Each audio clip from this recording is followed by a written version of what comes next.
All right, everyone. Welcome back to the Base Online Summit.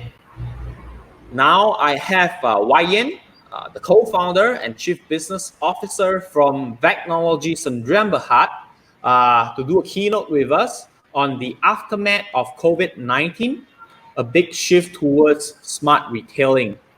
So before we start the session officially, I wanted, why not introduce yourself to us? Tell us a little bit more what technology. Tell us who are you, what your company does. Sure, I would love to. Thank you for having me. So it's actually a great honor to be speaking at Base Online Summit. I was at Base conference back in Johor Bahru as well, and I love the idea of how you guys are doing it. So bit of background on myself. My name is Wai Yan, and I come from Myanmar. I'm basically currently back in Yangon, and I'm seemingly wanting to get back to Malaysia, but because of the lockdown, things are getting worse here. Anyway, so I spent the last 3 years working with startups from different sectors across Southeast Asia. The very first startup was out of NASA, Silicon Valley, and we were focusing on augmented reality products to reform the education system in Myanmar. And then I started traveling in Southeast Asia, being the digital nomads for Singaporean companies.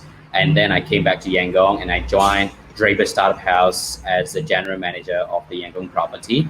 And then at the same time, consequently, I joined Recyclo, which is also a green startup where we are focusing on sustainable business solutions. And then later on, I met Lens and Evelyn, the early founders of Vechnology, and then I joined them as one of the co-founders, and I'm taking care of fundraising and international business expansion too. So what we're doing at Vechnology is we're building smart vending machines equipped with IoT SaaS cloud solutions and also with analytical solutions for the businesses, SMEs, and also the individual owners to extend their sales channels to get more money through vending machines. So we're basically want to build a digital ecosystem with the smart vending machines throughout Malaysia and beyond Southeast Asia. Yeah. Nice. For how many units of vending machines that you guys deployed around in Malaysia? Right. So the company was incorporated in 2018 August, and we spent around a year doing R&D, building different products, and then we launched our very first product back in 2019 August. It was called e-wallet, a unified QR e-wallet smart vending machines, and within 3 months we managed to deploy over 40 vending machines throughout Malaysia, and with that we have generated over 500,000 Malaysian ringgit. So the company has been going great, and even before the COVID-19 hits in, the business was running smoothly. We were already launching our third batch of product line, and the very first product was a success in Malaysia, right? So we were already focusing on our next line of product, which is replacing the 21.5 inch flat screen into 55-inch flat screen, so that we would be helping the corporates and also the big companies to do the product sampling, to collect the customer data and insights, and to sample out the products through the vending machines. Cool. All right. So without further ado, let's get into your session and listen to your presentation. You want to start your screen sharing? Yes. Give me a minute. All right. So you guys are seeing it now? All right. Yes, we can see that. And I'll hand it over to you, Wai Yan. Thank you. Let's get started. So when I saw this Base Online Summit, I found it's quite interesting for me to share some insights on what's going to happen after COVID-19 in terms of e-commerce, since we are already in the same space. So that's how I come up with this idea of explaining how the customer behavior would change after the COVID-19. So, this is me. I've already introduced myself. I'm a 21-year-old entrepreneur, supposed to be living in Malaysia to disrupt the vending ecosystem there. I just wanna talk a bit about how is the current situation of COVID-19, right?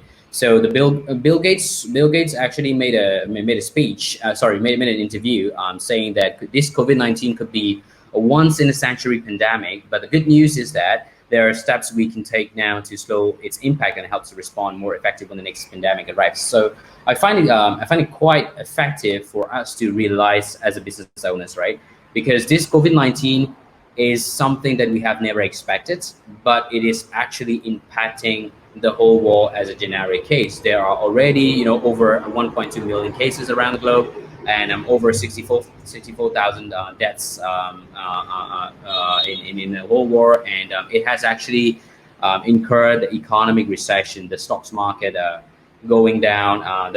Some of the business are, laying off their employees. Some of the business even need to shut down, and it is actually rising the employment rate. You mean in US alone, there are up to date 6.6 million people being unemployed. So that's actually a bad news. But if you look at Malaysia, right? Since we all are in Malaysia, we're really talking about Malaysia. I want to talk a little bit about how it is impacting Malaysian startups as well. So I actually looked at the survey from Magic, and it was pretty interesting. So they were doing a survey on how much percentage of the startups could survive if this COVID-19 keeps on happening, right? So 15.9% of all the startups would actually die after a month. So it is quite terrifying. But there are only 2.9% of the startups who would actually last for more than 12 months. So if you really look at the data, right, there will be about 40% of the startups and other social enterprises may fold if the COVID-19 drags on until Hari Raya Idul Fitri. So we as an entrepreneur, we as the founders, what we have to do is we have to put 100% efforts on how we are strategizing our business models. Should we pivot our business ideas? Should we build a new product? Should we lay off our employees? But the thing is, if you really look back, you just need to focus on these 5 R's. You got to rethink of what's going to happen next. What have you been doing?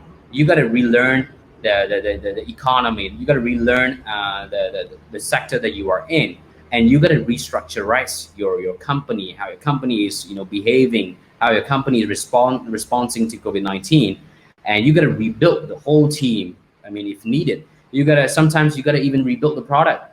Right now, right, the companies who are already being building other products now are shifting their business into producing hand sanitizers and also the hygienic products, right? Because if you really look at the market needs right now, you gotta go in, get the market share quickly, and get out from the market, and then rebuild the product that you have been wanting to build.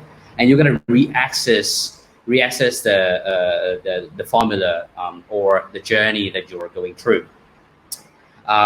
With that in mind, I have actually been seeing the people from Malaysia are changing their purchasing behavior, right? So before that, we were super happy to go into the markets. At the weekends, me and my co-founders will be going to IKEA or to big shopping malls, and just to get just to grab a couple of groceries. But right now, because of the COVID-19, people are no longer willing to have a human contact, because they already developed the fear in their mind, and it's actually affecting the economy, right? But the thing is that if you look at the situation, and if you can take advantage from the current situation, they could actually build something that we don't really need to have human contact and still making the profit out of it, which is, of course, enabling the managed buying experience, right?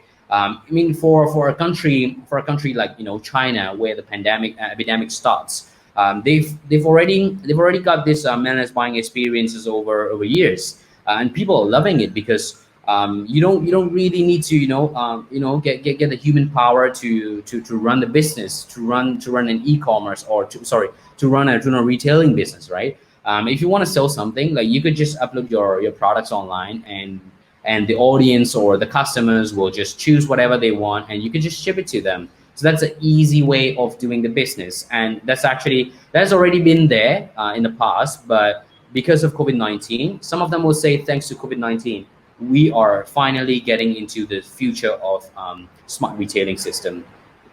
So what's going to happen aftermath of COVID-19 is really important for entrepreneurs to think of. If we look at smart retailing systems, we're talking about seamless buying experience, right? If you have an app, I mean, let's say if you have an app, and you could actually get the product that you want from your app, and you go to, I don't know, like a manless like retailing stock, and go and just show the QR code, and get the products, pay with mobile payments.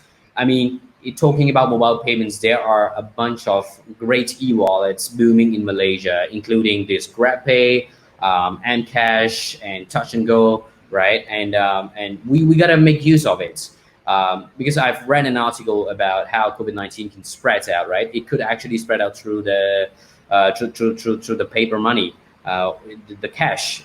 So I mean, the technologies have already been there. I've been saying it, but the thing is, we don't realize the importance, the real scenario use cases of how we should adapt these technologies in today's world. But now it's a time. Now it's a time where we should equip ourselves, where we should educate ourselves with how to use mobile payments. What's a buying experience, what would be the buying experience could look like to the customers.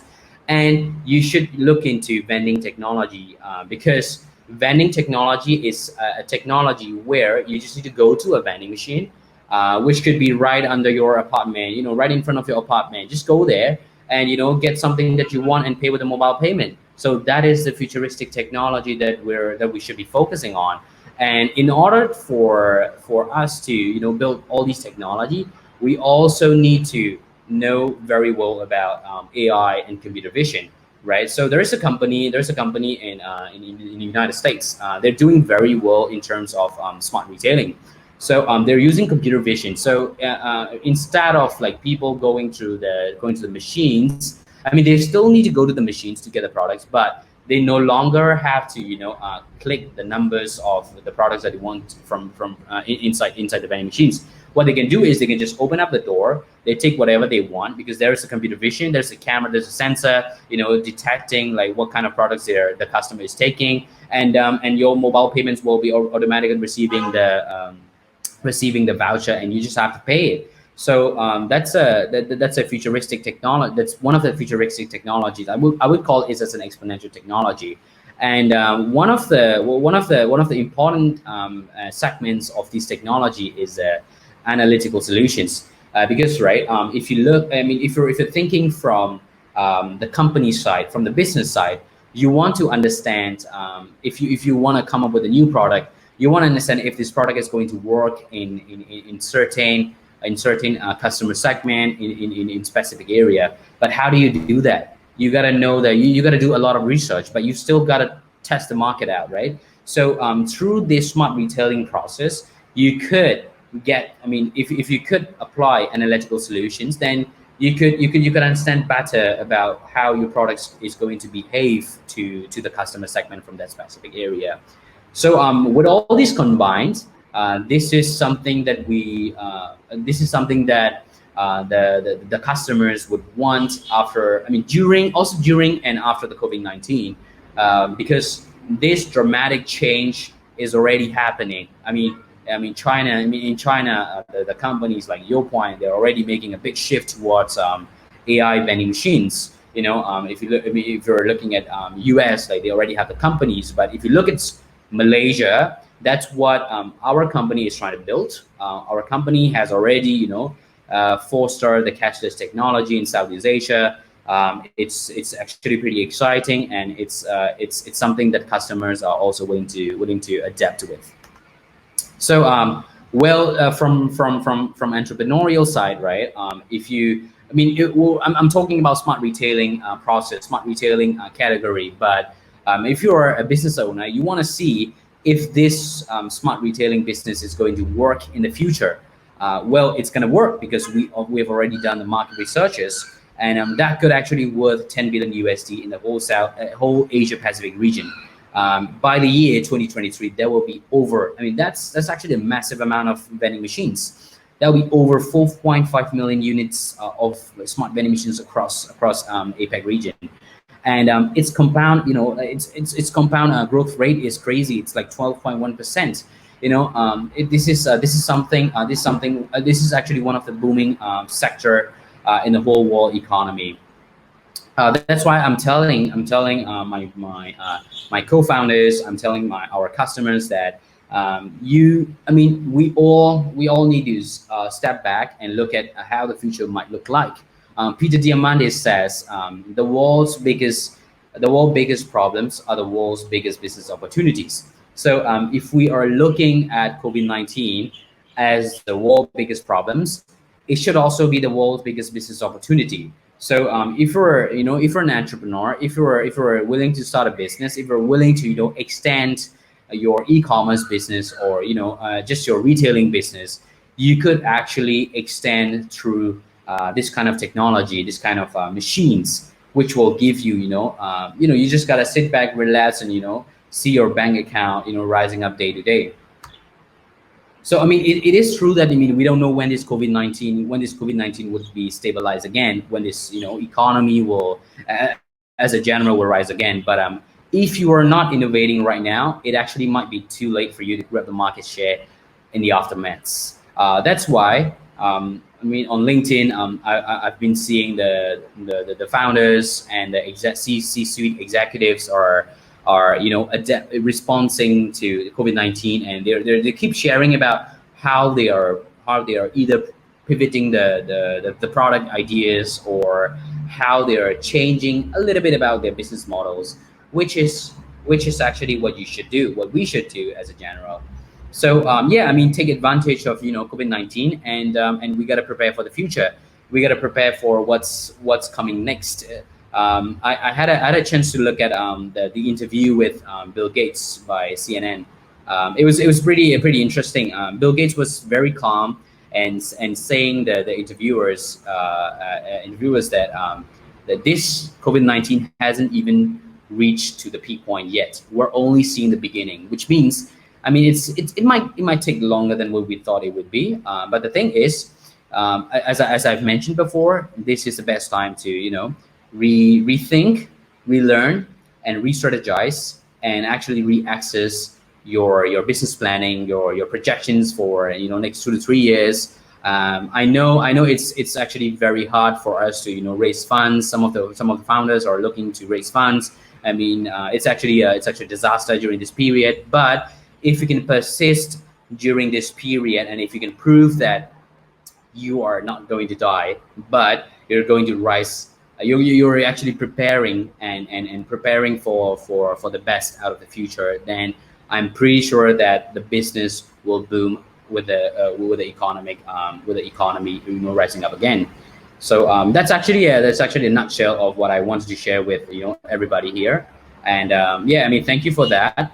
Thank you for paying attention, taking your time, and listening to my keynote. If you have any questions, or if you want to chat about how this futuristic technology might adapt with e-commerce, just drop me an email at waiyan@vechnology.com.my, or just shoot me a message on LinkedIn. My name is Wai Yan, and I'm actually checking in from Myanmar.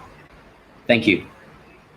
All right, thank you very much, Wai Yan. And we're still gonna have some time. I think based on some of the things that you shared, we want to go in a little bit deeper to talk about smart Sure. retailing, right?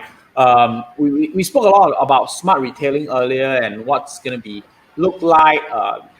We talk about vending machine, but in terms of this smart retailing, the whole idea from me, what I get is that it's basically leveraging on Internet of Things, products and data to be able to provide a very different and better enhanced user experience and customer experience to our customers, right? When they're coming Right. over to be it our stores or say using a vending machine. Can you give Right. us elaborate a little bit more. What are the other smart retailing technologies out there? If I'm an e-commerce business or if I am a Mm. traditional business today looking at digitizing my business, bringing my business online, what are the other smart retailing options that I'm looking at? Right, of course. If you, you must know about the Amazon Go technology, right? So they have this. They actually reinvented the whole buying experience for customers, right? They don't have anybody working in the shop lots, and you just gotta, you can just go in with your mobile e-wallet, which is, which was in China, right? In China, you could just walk. Sorry, which was in US, right? You could just go in with your e-wallet, and once you go in, they actually detect your mobile e-wallet, and they actually get the code, right? And then whenever you go into the different stalls and stacks, you grab whatever you need. There is a sensor detecting what you're getting, and you don't need to go to the cashier or anything. You can just walk out, very very seamlessly, and once you get out from that shop lot, and then they're gonna make a automatic payment. So that is another solution that how people or how Amazon is using this computer vision and also this e-wallet solutions into a smart retailing business.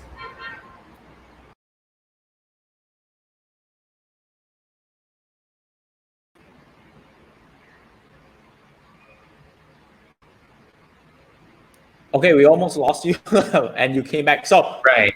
my, Yeah. my next question is right. So, we're talking about smart retailing. We're definitely looking at investing a lot more into the infrastructure of the Mm. business right now.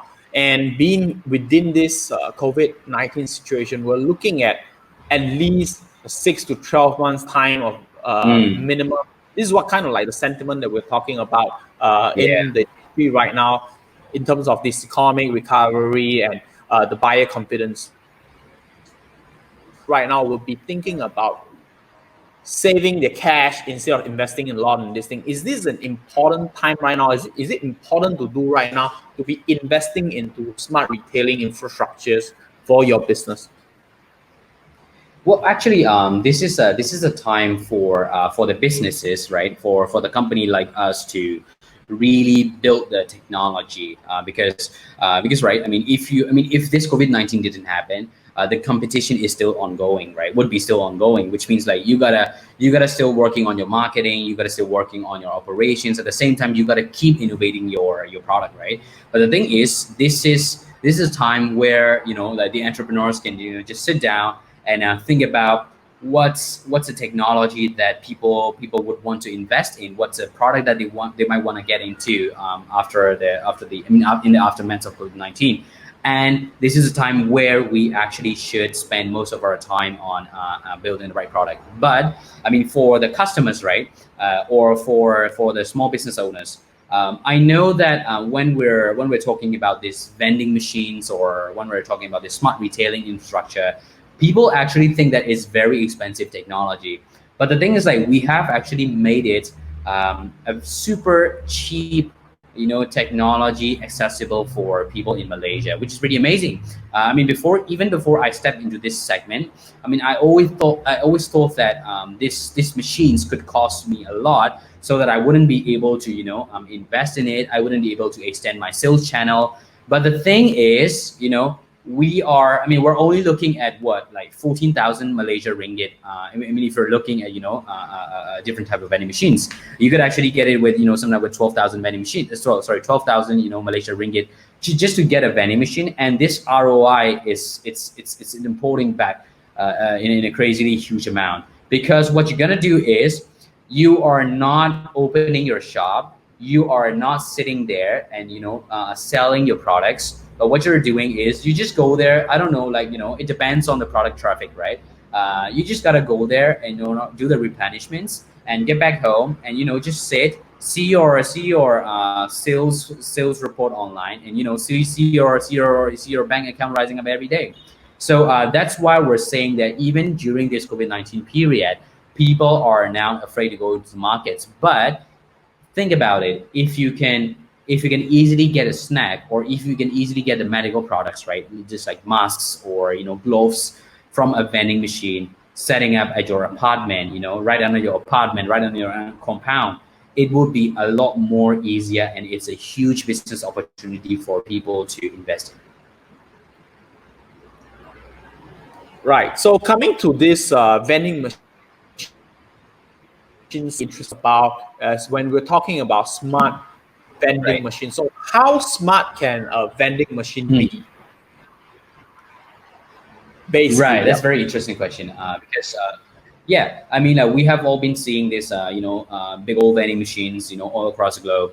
A lot of like vending machines were, produced by, I mean, Japan, China, and even from like US, right? So these vending machines that you see now is, you go to a vending machine, you see what kind of products you want, and you just click a number, right? And then you pay your cash notes, and then you will receive a change, and you get the product, right? That's how it works in a general vending machine sense. But what we're trying to do in a sense of smart vending machine is it's going to be a one-stop solution. It's actually a one-stop solution for business owners as well as the end users, which is the customers, right? So they no longer have to use the cash anymore, because our smart vending machines are equipped with unified QR e-wallet payment, which means whatever e-wallet that you may have, you can just show the QR scanner to our QR reader, and then you can dispense the product. But the other one is, we're not just smart vending machine doesn't just sell the hot cups and drinks, because this is a very common product that you can see from the vending machines. But these vending machines can actually dispense wide range of products, ranging from travel essential kits, medical products, even the pet foods, hot cups and drinks, to even to industrial use cases, where if you're running an industrial zone, and you have like 1,000 of employees, the labor, working for this industry. And then like if you have this vending machine, which is the industrial vending machines, you can actually protect them by allotting the PPE equipments, PPE into the vending machine. So you issue the RFID cards to the employees, and the employees can come and just step into the vending machines and dispense the PPE that is belongs to this RFID card. And then like, they're gonna have to wear it, right? Because one of the big challenges that the industrial owners are facing now is people, like the laborers, the employees, are not using the PPEs properly. And then once they get injured, then they actually claim for the medical expenses. But it was actually very hard for HR department to trace back what actually happened. But with the reporting system that you can access online, which is a cloud solution, IoT solutions, you could actually look at, okay, this RFID card holder were not getting this PPE product at this date, at this time of this at this time. So that, I mean, once this happened to him, that we cannot claim back the medical expenses, because we were already allotting the products for him.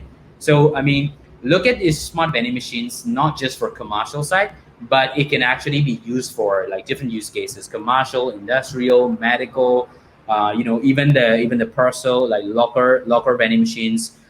You will no longer have to go onto your locker and open it up, because like the lockers sometimes might actually be dusty. A lot of people would touch it, but actually with our solution, you could actually show up your QR code, the locker will open up, and you can get whatever you have inside. So yeah, these are the few use cases of what's going to happen with smart vending machines. Yeah, it's very interesting solutions that I mentioned about, especially in the B2B solution. Now, the next Yeah. question I have is, if from all these data that you've seen, you've been selling and building R&D, all these vending machines for different Mm. vendors and different customers. What kind of vending machine do you see it's going to be taking in trends moving forward? Is it for the food? Is it for the electronics? Small items, snacks, or drinks? How do you No, see this moving forward? yeah, I mean, I see all the essential products are, I mean, viable trends that are gonna happen. I mean, in the aftermath of COVID-19. I mean, we're not just talking about food. I mean, FMCG product. I mean, we're not talking about these F&B products, right? You might actually need a, I don't know, like phone charger. Like your phone charger just burned off at home, and you're gonna need this. You're gonna need to find like electrical appliance shop at the middle of the night, and you can't do it. And if you have a vending machine right down there where where they're selling, where you can dispense electrical appliances, that is also one option, right? And if we're looking at cosmetics, if you're looking at medical products, we're actually trying to work with a company in Malaysia, and to work on e-medical subscription e-medical subscription product, whereby whereby they mean is, well, if you're sick and your doctor, your online doctor, give you a prescription, and that prescription can be dispensed from the vending machine, from the medical vending machine. So you go to the vending machines, you show up the QR code, or with the AI technology, with the facial recognition, you can this sensor can actually detect your face, and they can dispense what are the medicine that is included in the e-prescription. So there are like a lot of different cases, and I see this. I see like a lot of like different product categories could be viable for the aftermath of COVID-19. Because I mean, people will still, I mean, even after the COVID-19, right? Even the WHO announces that, hey, the COVID-19 is gone. We're now can everybody can return back to normal. But the thing is that we will still have the fear of being in the crowd. We will still have a fear of we'll have a fear of like being in touch with people, right? So this seamless buying experience could be, I mean, it's actually something that people should look into, and it's something the customers, the vast majority of customers might want to look into. Yeah. Great. So one of these last questions that I had is, so Sure. if right, I were to start a business Hmm. using vending machine, right? Hmm. What would be your advice for me? What kind of industry and what kind of products you gonna advise me to actually do, especially after this COVID-19 period?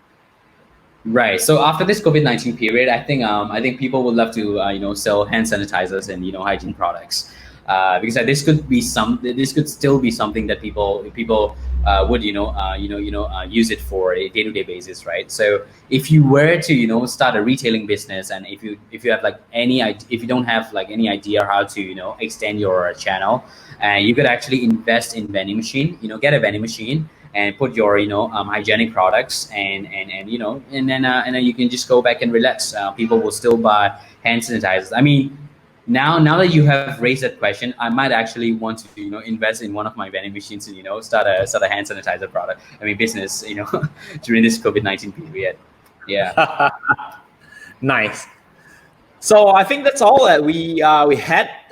Thank you very much, Wai Yan, for all our audience in the room. Thank you for participating in this session with us. If you have any questions, remember to type it out in the comment sections. Wai Yan's gonna still be with us for a while more, and he's gonna pick up some of these questions and answer your questions in the comment section. So once again, thank you very much, Wai Yan, for calling all the way from Myanmar, right? Yes. Thank you very Thank you so much. much for And having I me. hope you guys are coping well down there. I hope you're safe and healthy. And Yep. this is our session keynote with Wai Yan, the co-founder and chief business officer from Vechnology Sdn Bhd, the aftermath of COVID-19, a big shift towards smart retailing. Thank you very much. Thank you so much. Thank you, everybody. Bye-bye.